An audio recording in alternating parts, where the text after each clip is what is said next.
It's a completely new world for Tim Saganenko. The 7-year-old Russian boy has been in Argentina for only 3 weeks after his parents decided to leave their native country. We were forced to leave our motherland, and we have a different opinion on what happens in Russia now, so we decided to leave country. His father, Nicholas Saganenko, who speaks fluent English and some Spanish, Él no habla inglés.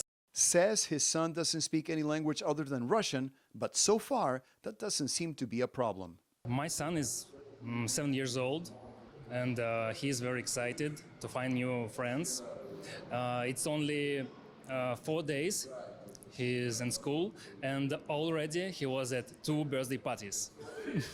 He's making new friends very easy. The Saganenkos are not the only Russian family who has decided to make Buenos Aires, the bustling capital of Argentina, their home. According to government figures, more than 320 Russian children have been registered in local schools since the beginning of the school year that started at the end of February. Additionally, more than 100 adult Russians have enrolled in local colleges. The Saganenkos registered their son at the San Carlos Academy, a private school in Olivos in suburban Buenos Aires. Last year, there were only 2 Russian students, but this school year the number has increased sharply, according to the school principal. Today we had an interview with a new student who starts tomorrow, for example. In other words, we now have 12 students recently arrived from Russia who do not speak Spanish. Russian President Vladimir Putin's order to conscript men to fight in Ukraine last September prompted an exodus. In the following weeks, there were long lines of Russian men in neighboring countries like Kazakhstan to register with the local authorities.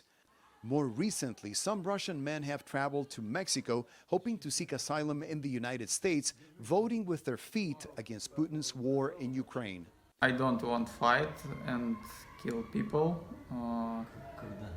I don't want to fight for terrorist Putin. According to U.S. Customs and Border Protection data, by the end of February, nearly 22,000 Russians had tried entering the United States through its southern border since October. We came here about 2 months ago, and we would like to live here in Argentina. Back in the southern hemisphere, Russian parents like Alsu Aspidova say their children are adjusting just fine and embracing their new life. He is learning a language with home teachers.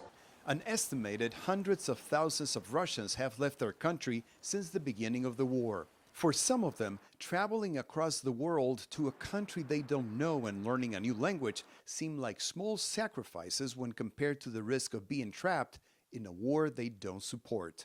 Rafael Romo, CNN Atlanta.